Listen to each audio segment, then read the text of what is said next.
네, 오늘은 말씀 제목은 이제 모든 사람의 본분이라는 어떤 말씀 제목으로 말씀을 전하고자 합니다.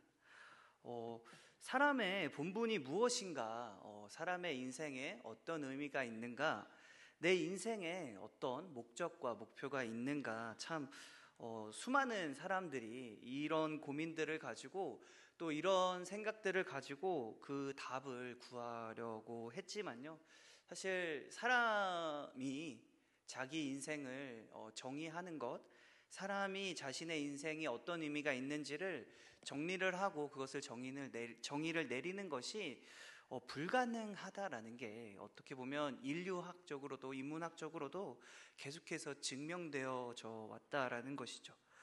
제가 왜 이렇게 어려운 말을 하냐면요, 오늘 본문인 이 전도서가 뭐라고 이야기를 하는가, 사람의 인생에 대고 뭐라고 이야기를 하는가, 헛되고 헛되다 이야기를 한다라는 것입니다. 이 전도서를 기록한 저자는 우리가 너무나 잘 알게도 솔로몬인데요, 이 솔로몬이 어떤 사람이었는가, 정말 지혜로운 사람, 이곳에서 이제 전도서에서 말하는 지혜자이며 또 전도자라고 명시하고 있는데, 어떻게 보면 이 세상에서 할 수 있는 모든 것들을 했던 사람이며 또 모든 것들을 경험했고 또 지식마저 뛰어나서 참 정말로 위대한 사람인 것은 사실인데, 이 사람이요 뭐라고 이야기를 하는가, 사람의 인생이 헛되다라고 정의를 내린다라는 것이죠. 그리고 이 정의가 성경에 기록되어서 우리에게 전해지고 있다라는 것입니다. 여러분, 자신의 인생을, 나의 인생을 돌아봤을 때 어떻게 보면 저보다 인생이 헛되다라는 이 말들이 우리 여기 계신 장로님들 그리고 권사님들이 어떻게 보면 더 깊게, 더 경험적으로, 어떻게 보면 뼈에 사무치도록 공감하실 수도 있지 않을까라는 생각이 든다라는 것이죠. 그러면 이 헛되다라는 게 도대체 어떤 의미인가?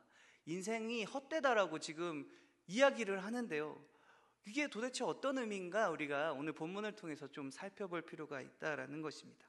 첫 번째, 이제 어떻게 보면 이 전도서에서 인생이 헛되다라고 했을 때는요, 크게 전도서 안에 두 가지 의미가 있습니다.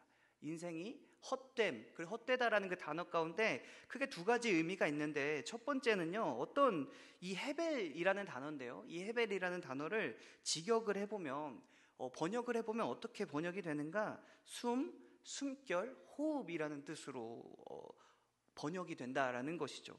그러면 이게 인생이 헛되다라는 말이 결국에는 어떤 의미를 말하고 있는가, 인생이요 너무 짧다라는 것을 이야기를 한다라는 것이죠. 우리가 숨을 쉴 때 정말 잠깐이잖아요. 한숨을 쉬거나 숨을 들이키거나 우리가 호흡을 할 때 그 잠깐의 시간 동안 호흡을 하게 되는데, 그렇게 짧은 시간처럼 우리의 인생이 짧다라는 것을 헛되다라는 의미로 표현하고 있다라는 것이죠. 그러면서 결국엔 중요한 의미를 담고 있는데, 그 인생이 짧기 때문에 인생이 짧다라고 했을 때 당연히 따라오는 생각들, 어떤 개념들은 무엇인가, 내가 이 세상에서 누리는 시간들이 참 짧다라는 것이죠. 우리가 일반적으로 생각했을 때 우리가 어떤 인생의 목표를 가지고 우리가 어떤 목표를 이루기 위해서, 무엇을 얻기 위해서 살아갈 때가 참 많은데요, 근데 우리가 그것을 얻는다 할지라도, 얻기조차 힘들지만 얻는다 할지라도 그것들은 언젠가 우리가 내려놓고 가야 할 그 짧은 시간 안에 있는 것들이다라는 것이죠. 우리가 그것을 영원히 가질 수 없고 영원히 가져갈 수 없는 것이라는 사실을 인생의 시간이 짧다라는 그런 개념을 통해서 말씀하고 있습니다. 이게 전도서가 말하고 있는 헛됨의 첫 번째 의미이다라는 것이죠. 그래서 이 전도서가 이런 측면에서 말하고 있어서요, 내 삶에서 주어지는 모든 것들을 잘 누려라 라고 이야기를 합니다. 내 삶에 주어진 것들, 내 가족들, 어떻게 보면 나의 재물들, 나의 재산들, 그리고 나의 상황들과 나의 여건들을 통해서 내가 누릴 수 있을 때, 즐길 수 있을 때 즐기는 것, 그거 하나님께서 주신 것이니 나쁜 게 아니다 라고 말씀을 한다라는 것이죠. 그런데 중요한 건 뭐냐면, 그렇게 잘 누리고 잘 즐기고 하는데 근데 기억해라, 인생이 짧다라는 사실을 기억해라 라고 솔로몬이 말하고 있다라는 것입니다. 이런 이야기들, 이런 측면의 어떤 이야기들은요, 우리가 굳이 성경이 아니더라도 우리가 어떻게 보면 인생을 살면서 주변에서 많이 들을 수도 있는 이야기들이지 않을까 싶습니다. 인생이 무상하다. 그리고 뭐 요즘에 말하는 욜로, 현재를 즐겨라, 삶을 즐겨라 라는 어떤 세상이 생각할 수 있는 그런 요소들이 지금 이 전도서가 첫 번째로 헛되다라는 의미를 통해 전달되고 있다라는 것입니다. 그런데 더 중요한 것은 두 번째 의미입니다. 두 번째 의미가 도대체 어떤 의미인가 우리가 살펴볼 필요가 있는데, 우리 먼저 1절을 살펴보면 뭐라고 이야기를 하냐면요, 청년의 때에 너의 창조주를 기억하라 라고 이야기를 합니다. 여기서 청년의 때라고 하면 참 어떤 때를 이야기를 할까가 더 이제 우리가 생각해 볼 필요가 있는데요. 전도서, 저는 사실 이 말씀을요, 언제 많이 들었냐면, 제가 청년부 때 아니면 뭐 중고등부 뭐 수련회 가서 청년의 때 너의 창조주를 기억하라 라고 해서 목사님들 그리고 막 전도사님들이 이 말씀을 가지고 많이 말씀을 전했는데요. 그런데 여러분, 청년의 때가 그러면 진짜로 어떤 때인가를 우리가 이 오늘 말씀 가운데 좀 살펴보고자 합니다. 그래서 청년의 때는 어떤 때인가? 곤고한 날이 이르기 전에 아무 낙이 없다고 할 해들이 가깝기 전이 언제냐? 청년의 때다라는 것이죠. 그러면 곤고한 날과 아무 낙이 없다고 할 해들은 어떤 날인가, 어떤 시간인가 봤더니요, 해와 빛과 달과 별들이 어둡기 전이다라는 거, 그리고 비 뒤에 구름이 다시 일어나기 전에 그리하라. 결국에 이 해와 달과 별들이 어둡기 전은요, 청년의 때다라는 것이고, 그러면 해와 달과 별들이 어두워지는 날이, 아무것도 보이지 않게 되는 날이 어떻게 보면 곤고한 날, 아무 낙이 없다고 할 해들이다라는 것이죠. 이게 어떤 의미일까요? 그 어떤 의미인지를 우리가 그 밑에 본문들을 보면서 조금 해석이 가능한데, 다양한 해석들이 있겠지만 오늘 본문 가운데 저에게 좀 많이 참 이렇게 다가왔고, 또 주님께서 주시는 그 마음은 무엇이었는가? 그 개인의 죽음 그리고 개인의 종말의 때를 이야기한다라는 것이죠. 우리가 죽기 때문에, 나의 죽음이 있기 때문에 우리가 죽고 나서는 해와 달과 별들을 볼 수가 없어진다라는 것이죠. 개인의 죽음을 이야기를 하고 있다라는 것입니다. 그럼 결국엔 뭘 이야기를 하는가? 해와 달과 청년의 때, 그리고 그 곤고한 날이 이르기 전은요, 내가 죽기 전이다라는 것이죠. 결국 우리의 인생 전체가 청년의 때다라는 것입니다. 왜 청년의 때인가? 그만큼 짧기 때문이다라는 의미도 이제 들어가게 되는데, 이것이 어디서 증명이 되는가 봤더니요, 뭐 2절, 3절, 그리고 4절, 5절 쭉 내려가서 보면 어떤 일들이 벌어지냐면요, 집 지키는 자들이 떨 것이며 힘 있는 자들이 구부러질 것이며 맷돌질하는 자들이 적음으로 그칠 것이며 창들로 내다보는 자가 어두워질 것이며 라고 이야기를 한다는 것이죠. 그럼 이것들이 어떤 것을 비유하고 있는가, 묘사하고 있는가? 사람의 노화를, 사람의 늙어감을 드러내고 있습니다. 참 몸에 힘이 없어서 몸이 떨리고, 그리고 허리가 굽어져 가며, 또 이빨이 참 많이 빠지게 되는 부분들, 그리고 눈이 침침해서 어두워서 잘 보이지 않게 되는 그런 사람의 노화들이 이 3절 말씀을 통해서 묘사되고 있다라는 것입니다. 그래서 그것들이 어디서 결국에는 드러나게 되는가? 5절 말씀 가운데 드러나게 된다라는 것이죠. 자기의 영원한 집으로 돌아가고 조문객들이 거리로 왕래하게 됨이라, 장례식을 이야기를 하고 있다라는 것입니다. 그래서 이 청년의 때는 결국에 우리의 인생 전체가 청년의 때다라는 것을 우리가 알 수 있습니다. 그러면요, 청년의 때 창조주를 기억하라 라고 이야기를 했죠. 그 말은 무엇인가?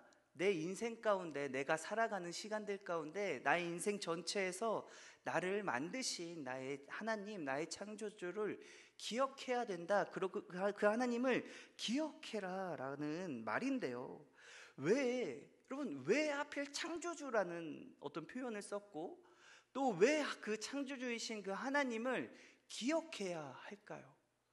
무엇 때문에 그 하나님을 기억해야 하는가 봤더니 뭘 이야기를 하냐면요, 오늘 7절에서 이렇게 이야기합니다. 우리가 죽고 나서 그 공고한 날이 오고 나면 어떤 일들이 벌어지는가? 흙은 여전히 땅으로 돌아가고, 결국에 육신은 흙인데요, 그 흙은 땅으로 돌아가고 영은 그것을 주신 하나님께로 돌아가기 전에 기억하라 라고 말씀합니다. 무슨 말일까요? 우리가요, 그 짧은 시간, 짧은 인생을 살다가 죽으면요 어떻게 되는가? 거기서 끝나는 것이 아니다라는 사실을 명확하게 말을 하고 있습니다. 저는 이 부분들을 보면서 이 솔로몬이라는 사람의 참 너무 신기함, 그리고 진짜 대단한 사람이었구나, 진짜 지혜자였구나 라는 그런 확신을 갖게 되었는데, 어떻게 이런 것들을 알게 되었는가가 참 궁금할 따름이다라는 것이죠. 왜냐하면 그 이전에는요, 이 솔로몬이라는 사람은 아직 예수님을 만나기 전, 그리고 하나님의 그 뜻하심을 온전히 다 이 세상에서 드러나기 전인데도 불구하고 지금 사람이 죽음 이후에 일어날 일들까지도 지금 알고 있다라는 사실을 우리가 이 말씀 가운데 깨닫게 된다라는 것이죠. 그래서 결국에는 우리가 죽고 난 다음에 우리의 삶이 끝나는 것이 아니라 어떻게 되는가? 나의 영이요, 내가요, 하나님 앞에 가게 된다라는 것이죠. 나를 만드신, 나의 창조주이신, 나에게 내 삶을 주신 그 하나님 앞에 내가 돌아가게 된다라는 것입니다. 그러면 그 하나님 앞에 돌아갔을 때 우리는 어떤 일을 경험하게 될까요? 내가 이 세상에서의 삶들을 잘 즐기고 잘 마무리하고 어떻게 보면 잘 살았다라고 생각을 하고 죽습니다. 그리고 결국 다시 오늘 솔로몬이 이야기했던 것처럼 하나님 앞에 서게 된다라는 것이죠. 그렇게 하나님 앞에 서게 됐을 때 우리에게는 어떤 일들이 벌어지게 되는가? 오늘 이제 14절 말씀인데요, 12장 14절 말씀 전도서, 우리 다 같이 한번 읽도록 하겠습니다. 시작. 하나님은 모든 행위와 모든 은밀한 일을 선악간에 심판하시리라. 아멘. 뭐라고 말씀하시죠? 내가 하나님 앞에 서서 겪게 될 일은 무엇인가? 내 행위대로 내가 숨길 수 있는 일들이 하나님 앞에 아무것도 없다라는 거예요. 나만 아는 일들, 나만 아는 수치스러운 일들, 나만 아는 죄들, 나의 모든 은밀한 모든 부분들이요, 하나님 앞에 적나라하게 드러난다라는 것이죠. 내 인생이 우리가 어떤 하나의 영화, 단편, 주마등처럼 그 하나님 앞에서 다 드러나게 된다라는 사실입니다. 참 부끄러운 일들, 수치스러운 일들, 잊고 싶은 기억들, 그리고 나만 아는 그 은밀한 일들이 드러날 수밖에 없다라는 것이죠. 그렇게 우리는요, 나의 행했던 행동대로, 내가 살아왔던 어떤 행위대로 그런 하나님 앞에 심판을 받게 된다라는 사실을 말씀하고 있습니다. 그것을 오늘 솔로몬이 뭐라고 이야기를 하는가? 이렇게 하나님 앞에 심판받게 될 것을 기억하며 이 땅 가운데 하나님의 말씀을 새기고, 또 하나님의 그 사람의 본분으로서 하나님의 말씀을 지키며 살아가라라는 어떤 너무나 중요한 당부를, 어떤 지혜로운 말을 전하고 있다라는 것입니다. 우리가 언젠가 반드시 심판받게 될 거라는 그 사실을 이야기를 하며 이 땅에서의 삶이, 그리고 내게 주어진 나의 시간들과 나의 인생이요, 내 것이 아님을 이야기하고 있다라는 것입니다. 내게 주어진 것들과 내가 살아가는 시간들, 그리고 내가 처해 있는 가정 환경들, 그리고 내가 살아가는 사회와 나라들, 그 모든 것들 안에서 내 뜻대로 살아가는 것이 아니라, 내가 원하는 대로 살아가는 것이 아니라 하나님께서 명령하신 대로, 하나님께서 원하시는 대로, 하나님께서 말씀하신 대로 살아가라. 그렇지 않으면 어떻게 될 것인가? 결국에 그 죄악들로, 그 행위대로 하나님 앞에 심판받게 될 거다라는 사실을 반드시 기억하며 이 세상의 삶을 살아가라라는 것이, 어떻게 보면 솔로몬이 그 당시 사람들에게, 그리고 솔로몬이 가지고 있는 모든 지혜를 총동원하여서 우리에게 전해줄 수 있는 가장 지혜로운 말이었고, 그 솔로몬이 해줄 수 있는 가장 최고의 말이었다라는 것입니다. 여러분, 그런데요, 이 사실이 어떻게 다가오십니까? 내가 내 행위대로 심판받는다라는 그 사실이, 내가 해왔던 그 모든 일들로, 내가 가졌던 마음들과 생각들과 나의 행위들로 내가 심판받는다라는 사실이 여러분들에게는 어떻게 다가오십니까? 저는 사실 너무 무섭습니다. 제가 한 것들이 참 너무나 많기 때문에 지금도 많이 회개를 하고 있는데요. 내 행위대로 심판받는다라는 것을 생각을 해볼 때 우리는 어떤 결말을 맞게 되는가? 우리에게 주어진 것, 우리에게 정해진 결론은 무엇인가? 우리는 심판을 받을 수밖에 없는 존재다라는 것입니다. 그 사실이 어디에서 드러날까요? 내가 내 삶을 돌아보고 나만 돌아봐도요, 참 내가 심판받을 수밖에 없는 죄인이구나라는 사실들을 너무나 많이 깨닫게 되는데, 그것뿐만 아니라 성경에서도요 증거하고 있다라는 것이죠. 구약 성경에서 드러나고 있는 수많은 왕들과 수많은 선지자들과 수많은 사사들, 그리고 하나님이 인정하시고 의롭다고 하셨던 그 모든 사람들, 그 모든 사람들을 통틀어서 결국에는 무엇인가? 온전히 하나님 말씀대로, 하나님의 온전한 그 뜻대로 자기의 행위가 하나님 앞에 심판받지 않을 정도로 살아갈 수 있는 사람들이 있었는가?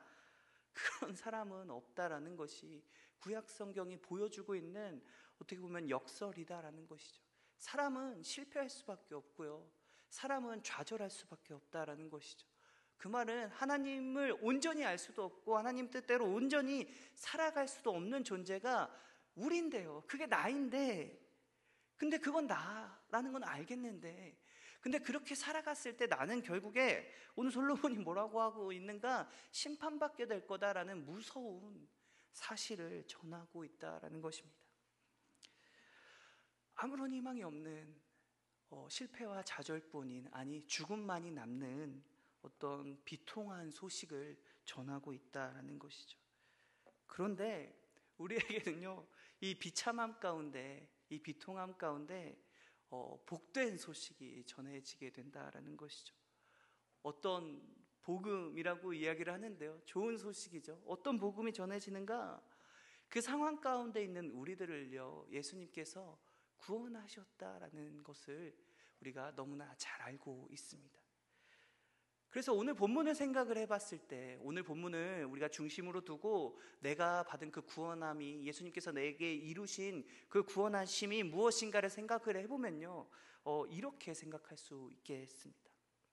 내가 죽고요, 하나님 앞에 섰을 때, 그리고 내 행위대로, 내가 해왔던 나의 삶대로, 나의 것들로 내가 하나님 앞에 심판받아야 할 때, 나의 죄들을 하나님 앞에 심판받아야 할 때요, 그때 나와 함께 계시는 분이 있다라는 것이죠. 그 절망스러운 상황 가운데 예수님께서 함께 하신다라는 것입니다. 참 실패와 좌절, 그리고 부끄러움만 남은, 후회와 탄식만 있는 내 삶 가운데, 그런 헛되고 헛된 나의 삶 가운데 예수님께서 찾아와 주셨고요, 그 예수님께서 뭐라고 이야기하시는가? 심판장이신 하나님께 뭐라고 이야기하시는가? 하나님의 자녀입니다. 이 사람은 하나님의 자녀입니다. 변호하신다라는 것입니다. 이 사실이 우리에게 너무나 큰 감사와 기쁨이 된다라는 것이며, 우리가 이 하나님, 이 예수님이 이루신 이 구원하심을 알 때요, 내 삶에, 이 헛되고 헛된 내 삶에 그제서야 무엇이 드러나게 되는가? 내 삶에 의미가 있게 된다는 것입니다. 짧은 시간, 짧은 인생이라고 말씀을 드렸는데, 그 말은 반대되는 개념이 반드시 존재하는데 어떤 개념이 존재하는가? 우리 짧은 인생이 있은 다음엔요, 어떤 시간이 기다리고 있는가? 영원한 시간이 기다리고 있다는 것이죠. 이 땅에서의 이 참 어렵고 힘들고 슬픈 시간들, 그리고 어려운 시간들, 참 내가 무언 것들을 가지기 위해서, 지키기 위해서 노력했던 그 시간들이 결국에는 죽음 앞에서 헛되다. 이 모든 것들이 헛됐구나. 내가 죽음 앞에 이 모든 것들을 다 내려놓고 이 모든 것들이 나에게 의미가 없어지는 일이구나 라는 고백이 헛되다라는 고백인데, 근데 이 죽음 이후에 내가 그렇게 살아왔던 것들로 심판받게 될 존재이며, 그렇기에 참 우리에게는 안타까움과 사망만이, 죽음만이 참 정해져 있었을 뿐인데, 그 가운데 예수님께서 나 대신 그 심판 받으심으로, 내가 받아야 할 그 심판, 내가 받아야 할 그 죽음, 내가 받아야 할 그 고통을 예수님께서 대신 받으심으로 뭐라고 말씀하시는가? 하나님께 이 사람은 하나님의 자녀입니다 라는 그런 변호를 하시며, 하나님께서는 그 변호를 들으시고 우리에게 뭐라고 말씀하시는가? 고생했다, 수고했다, 그러면서 우리를 환영해 주신다라는 것이죠.